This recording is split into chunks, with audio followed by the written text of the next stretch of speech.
I struggle with change. I've noticed this a lot. It's also been one of the things that I've occasionally um, wondered if I might be autistic or something. But I don't think so. I think it is to do with the borderline and not feeling safe, maybe seeing comforts go away. I don't know. I've noticed it plenty of times, and it can be some just strange things, as with a friend canceling plans and not feeling convinced that it is a wise choice maybe to do plans with the person, those kind of things. Yeah. So there might be autism there. There might also be ADD. I mentioned it before. And when I talk to people with ADD, they are convinced that, oh well, I've also have these things you mentioned and so on. Yeah, but there's a big difference there. Your emotions aren't fluctuating like an EKG. There is no problem there, usually. I mean, there's going to be an overlap, a constant overlap on many things. And that's why you need the professional eye to separate things that are similar from things that are different and focus on what is different. Because in the end, it is not the similarities that define what you are and what you have, it is probably the differences. Yeah, just a random reflection. I'm coming up to the end of my work period, my 7-week practice. I've been at a, as you know, psychiatric hospital, quite a big one, almost 600 employees working there. They have all kinds of divisions and departments and so on. And I've been at the psychosis reception, not ward, I can remember. There's another word other than the reception. Department, division. I'm lacking the English word here. People there can come and go. They are not locked up. So it's been a very interesting and learning experience.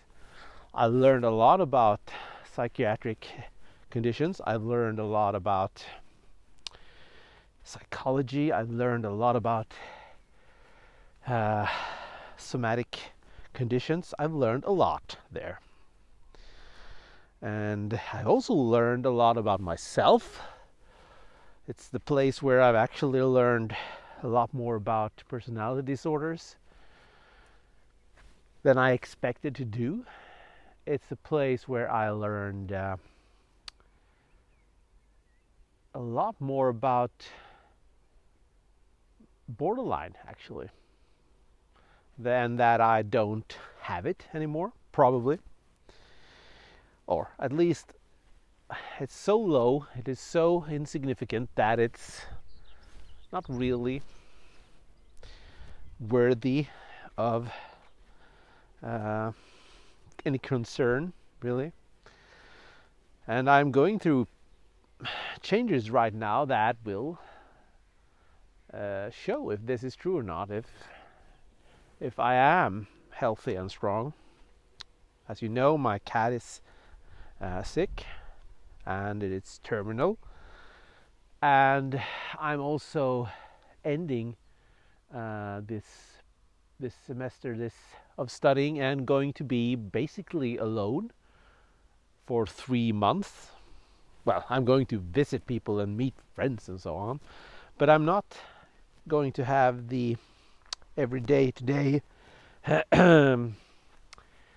studying, school, work, something, anything like that anymore. It's going to be a new world again, the old world where I felt really, really bad. It's going to be interesting to see if I can handle this. I've mentioned this 1,000 times by now, but I'm genuinely worried, of course. This is the test, or at least one of the big tests. There are more. I still haven't met with my ex. We talk at least once a week on phone. It's been close to, it's been 6 months now, actually, more than 6 months since we last met. And we have no plans on meeting as it is now. But eventually we are going to meet, probably. And how will that work out? I don't know. I don't think it's a good thing to do right now. It might never be a good thing.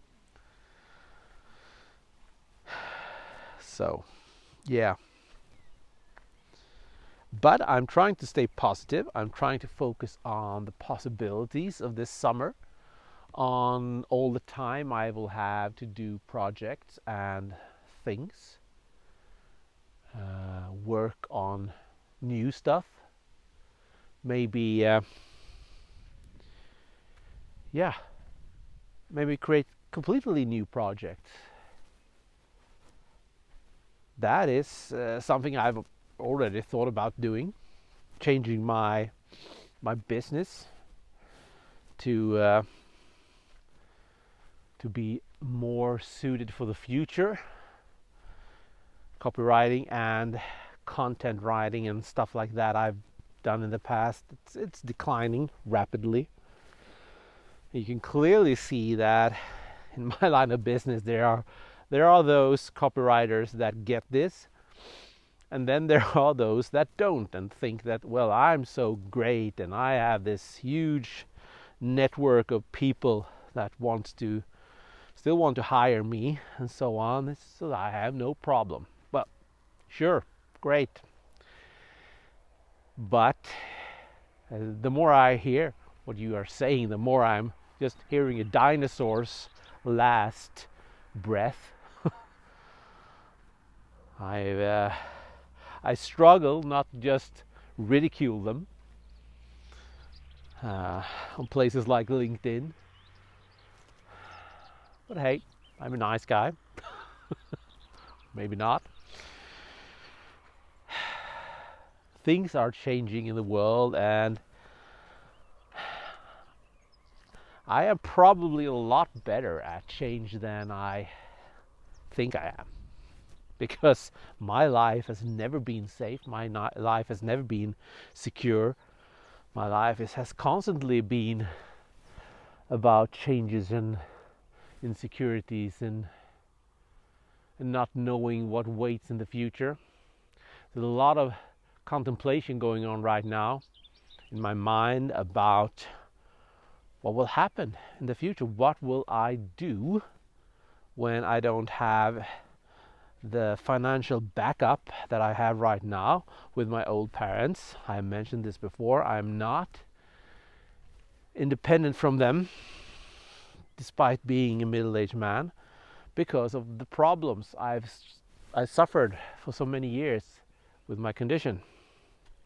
I ended up homeless, and yeah, I'm slowly climbing out of this pit, careful not to completely stress out and crash again. So, you know, I have to climb very carefully,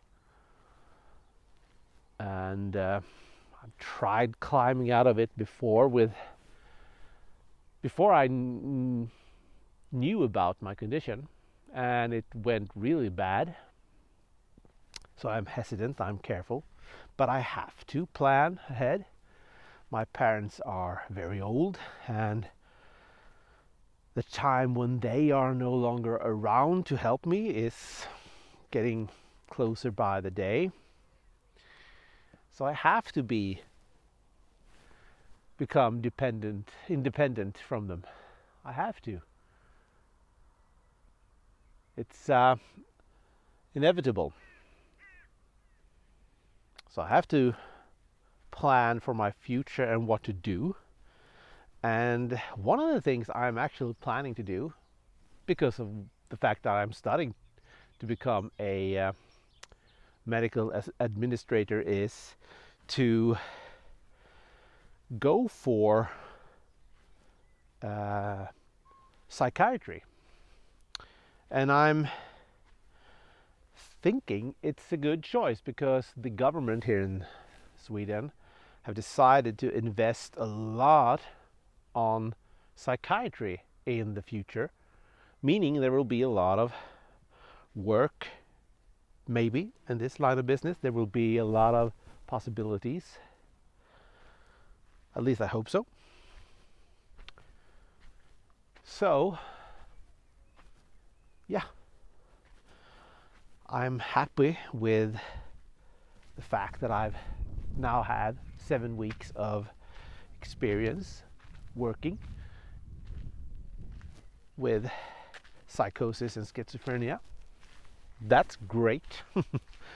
I'm also happy that I know certain things. I'm skilled with computers, and I know quite a lot about AI actually, and that I will be constantly enhancing, honing, tuning my knowledge within these things, so that I will be on the forefront when the AI revolution hits hard on that line of work also, because it's already starting to do so. And if you are a dinosaur, you will die.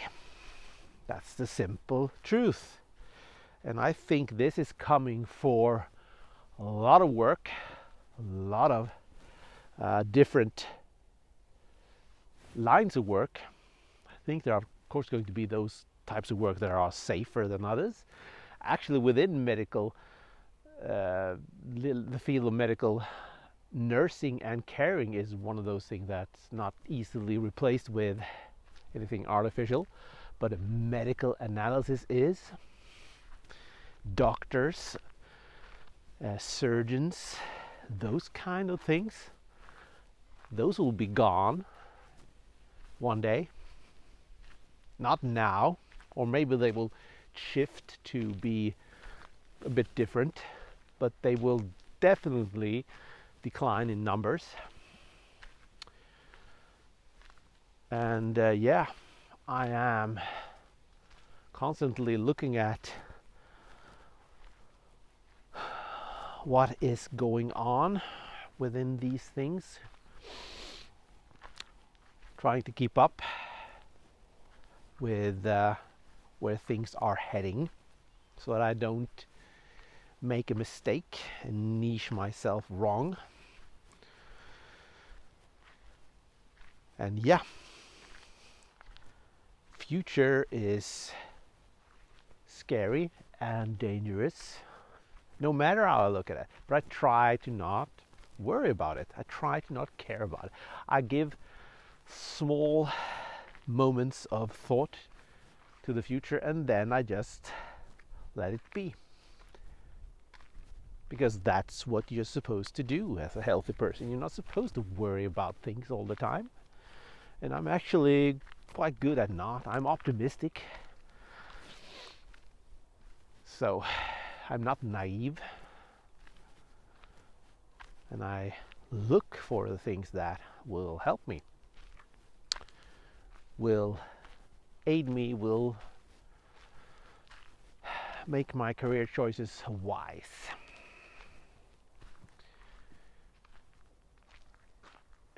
pretty evening.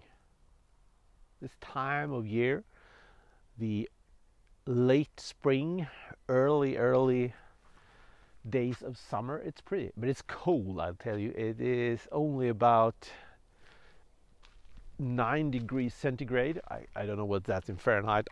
Sorry, I don't speak freedom units very good. But it's not warm. It's a really cold start of this summer.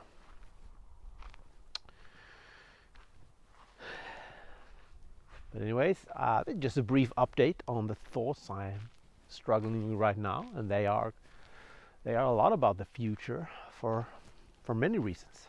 We're going towards a future of many uncertainties, for sure, for plenty of us, and yeah, I don't think I'm alone with my worries, and if I am, well, yeah, I think a lot of people are in for a shock in the future when their jobs are gone and they naively thought that their jobs weren't threatened by AI. Every job is. Some just a lot slower than the others. Automation and AI is a definite thing, for sure, within all kinds of work. The ones that are safe for now are those that are dealing a lot with person-to-person contact, craft, handicraft. Those kind of things are still very safe. But if you're sitting behind a desk, if you're analyzing things, I'm sorry, but yeah, your days are numbered. And if you don't get it, well, then you don't get anything. And then you're not probably very good at your job because you're supposed to realize when your job is threatened.